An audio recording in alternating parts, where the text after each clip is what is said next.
Group think theory adalah istilah untuk keadaan ketika sebuah kelompok membuat keputusan yang tidak masuk akal untuk menolak anggapan atau opini publik yang sudah nyata buktinya dan memiliki nilai moral.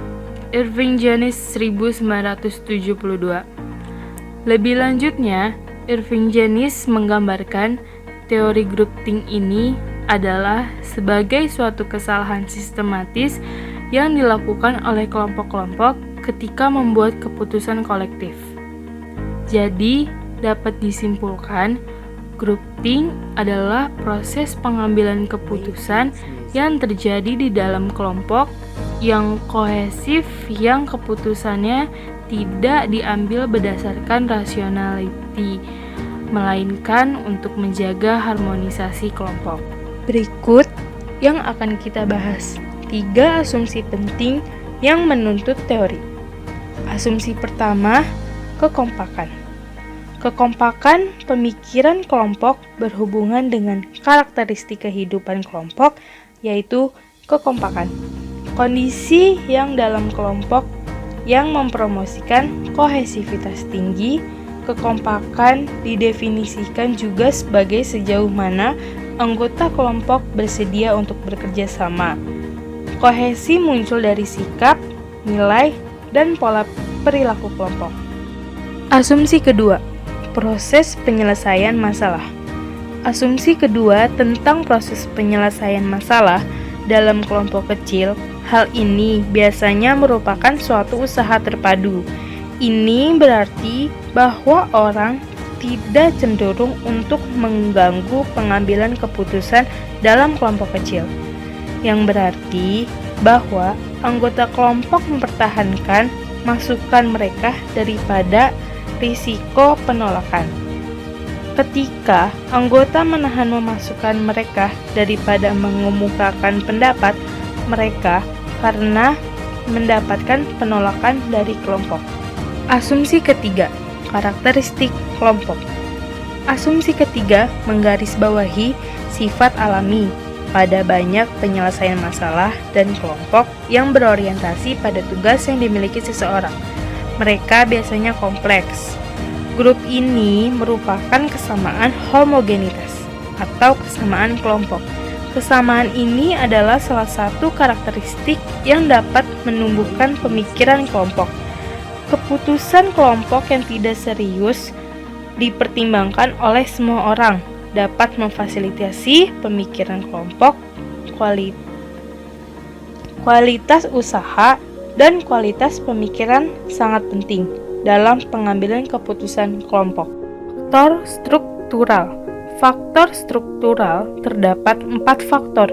Yang pertama, isolasi kelompok atau group isolation, mengacu pada kemampuan suatu kelompok tidak terpengaruh oleh dunia luar, dan apa yang terjadi di sana, anggota kelompok mudah terisolasi karena tidak meminta pendapat atau pandangan orang-orang eksternal ke dalam kelompok. Faktor kedua, kurangnya kepemimpinan yang adil atau lack of impartial leadership. Artinya, anggota kelompok dipimpin oleh orang-orang yang memiliki kepentingan pribadi dari hasilnya. Faktor ketiga, kurangnya prosedur pengambilan keputusan atau lack of decision making procedures dan kesamaan anggota kelompok.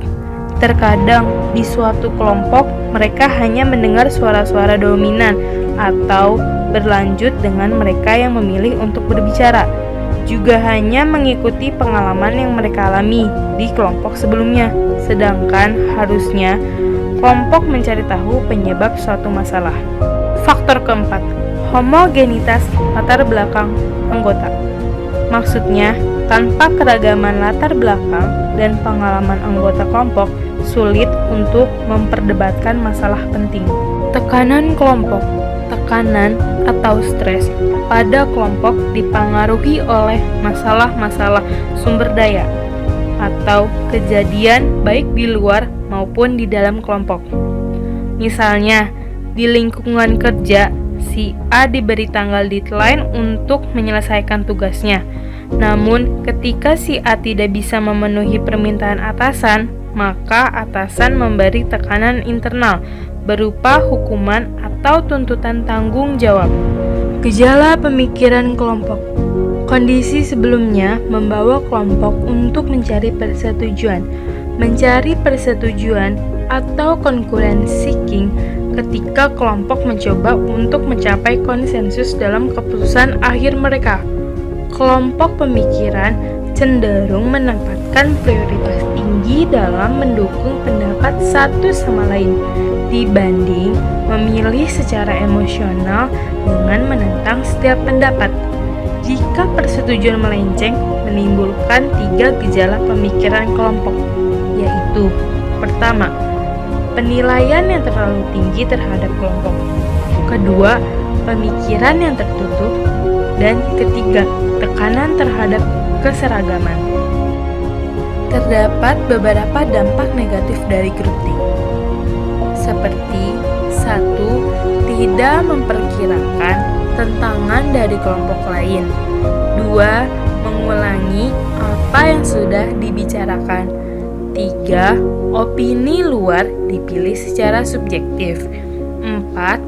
Tidak meminta pendapat dari ahli di luar anggota. 5. Solusi yang sudah ditetapkan tidak dievaluasi lagi. 6. Sasaran kebijakan tidak disurvei secara lengkap.